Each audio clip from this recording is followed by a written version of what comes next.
Right, good afternoon. Welcome to the end of week 5. So there's only 1 week left to go, and I've got to be honest, I am so nervous about my weighing today. She wouldn't talk to you. And when I first got here, just over there, I don't know if any of you have been to Tracy's house, but just over there there's a massive gym. And I said to Tracy, oh my God, I hope I've lost something this week. And she went, yes, because if you haven't, then on Monday you are going to be in there. I said it nicely. Yeah, she said it nicely, but anyway. So, what's the results? Come on, tell me. Well, the result is, actually it's good news. We're down a kilo. Oh, God. No, it's good news because when I read it, because I'm slightly dyslexic with numbers, I thought, oh, God, she's put on a kilo. So actually, it's all good. And I've looked through the figures. Here. So we were saying about weight versus health and stuff like that. So putting the positive spin on it. No, it is good because it is a weight. It's 2.2 pounds, I know, yeah. Yes, and that's good. So your BMI is down.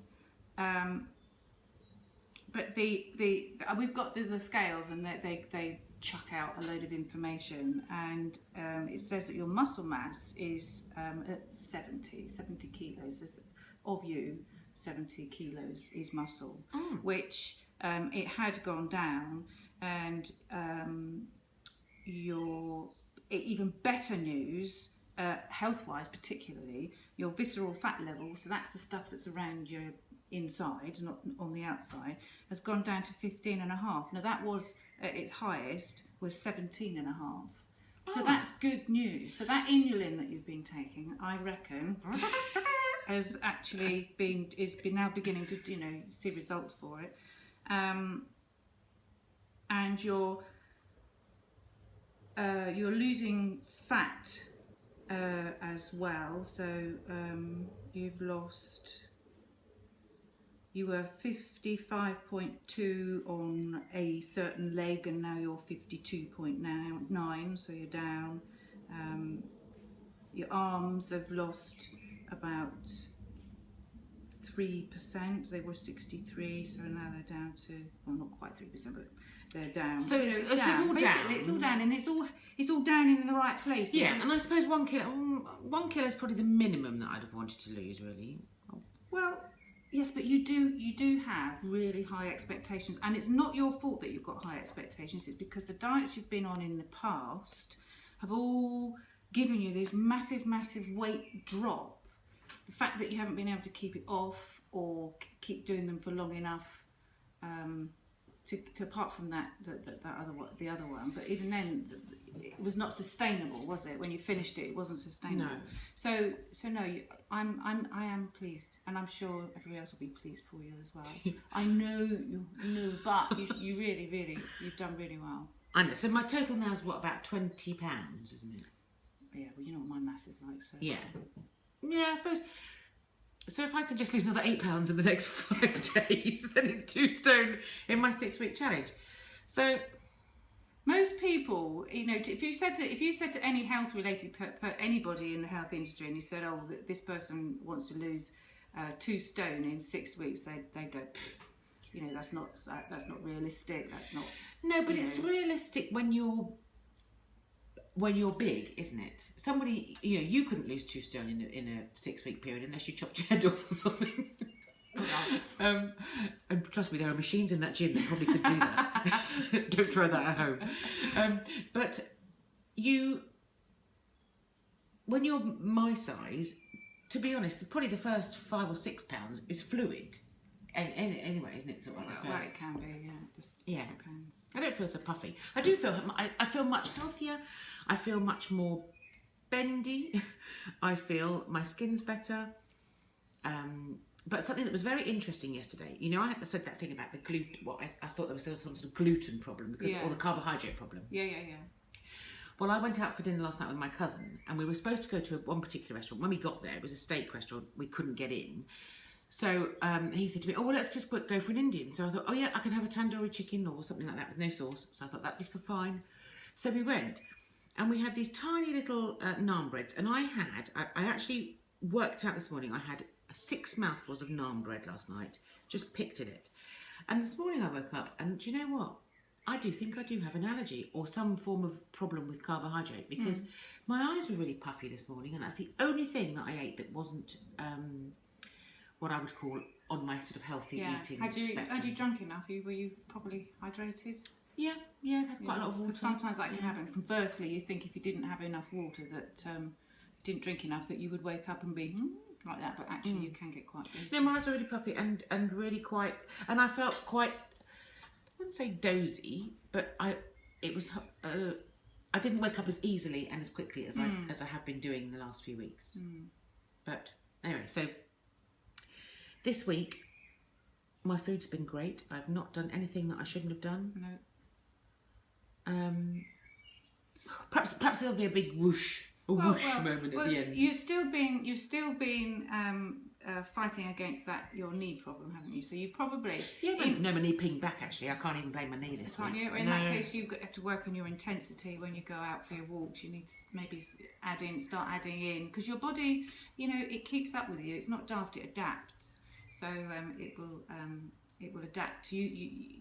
You will find that if you do something for a certain period of time, you might make quite good, whatever the word is. Progress, that's the one.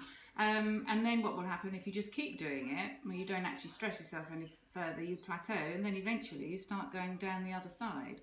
So what you need to be doing now is you've got you into this great routine of going out and doing your walking, and now we did discuss this, and now we need to start ramping it up. So it might be a case of adding a couple of goes around the park. It might be a case of walking faster when you go out, so do one lap really quickly and one lap slightly slower, one lap slightly quicker, so you're constantly challenging your body. And then a little bit further down the line, you're going to need to start hitting the gym. Get away! Get off me! Because we need to start increasing your lean mass and start using your muscles, because your muscles generate heat, and then they've got to be repaired, and so on and so forth, which helps to kick your metabolic rate up. So that's the way to go. But you do get a big bang for your buck by doing it like that. So and because you're walking, we are training your heart a little bit more, because obviously the heart is a muscle and it's getting exercise. So the work that you're doing is good, and it's going to help start to pave the way for Ada getting a little bit harder and heavier. Brilliant. Okay. So this week, just more of the same. Yeah, with a little bit more oomph around the playing fields. And then final weigh in Sunday morning. Yeah. So when are you going away? I mean, is that actually it? I go away on the 15th of June. So I will continue. My 6-week challenge is actually going to be a 8.5-week challenge. But I will continue to diet until I go away on the 15th of June. Yeah, continue to eat healthily. Yes, I will continue to eat healthily. Yes. And obviously I'll carry on doing my walks and all that sort of thing. But the initial 6-week thing was always to just do 6 weeks, because I think if I've got something a light at the end of the tunnel, I can always extend that 6 weeks. But in my head, I've been thinking, but I've got to do this till Sunday, And then when I get Sunday, I think, actually, I feel so good. What's the point? What is the point in going back to eating all the delightful, lovely things that I used to enjoy? So I find myself at the supermarket all the time. I think I might as well have moved into Morrison's, because I'm constantly in there buying fresh salad, fresh vegetables, fresh herbs, because after a couple of days, you do. Yeah. So I have never been in the supermarket so much in my life. But you're going... Or in the supermarket toilet, actually, because I always seem to I've had so much water that I spend my life in Morrison's loo. You're making good choices and smart choices when you're in there, so that's all. Yeah, I am. Yeah. And in fact, sometimes when I don't know if you do this, but I sometimes imagine that someone's going to stop me in the supermarket and look in your trolley. Yeah. It's my client's worst nightmare that they see me, and I have seen people actually divert when they've seen me, and I don't look in their trolleys. I really, really wouldn't look in your trolley. But if you said to me, truthfully, if you said to me, "Don't look in my trolley," I'd go, "Oh, what we got here then?" But I don't. Because I had the trolley. Honestly, I had the trolley of, I don't know, I An angel. Yeah, I did. I had the trolley of somebody who's uber healthy. I had your trolley this week. It was so healthy. It was unbelievable. In fact, I lost my trolley at one stage and I couldn't relocate it. I couldn't believe it was so healthy. Yeah. But the other challenge that I've had this week then is cooking for Hattie with her new braces and making it healthy as well. That's been a real challenge for me. I've had to really think it through. And I've done it. Soft food? Yeah, lots of soft food. Yeah. And she can't bite into anything. Yeah. Yeah. So lots of brown rice, that sort of thing. Yeah. Oh, nice. Yeah. Oh, global sausage. And my new recipe, chicken tikka masala. I made that this week. It was really good. I shall share that recipe with you at some point. I think you should. I think you should. Definitely. So yeah, lots of time in Morrison's, and I shall continue the same, and I will see you on Sunday for the final weigh-in and the big reveal. I feel I should buy a new sparkling top or something. Tinsel. Yeah, absolutely. I'll see you on Sunday. Bye.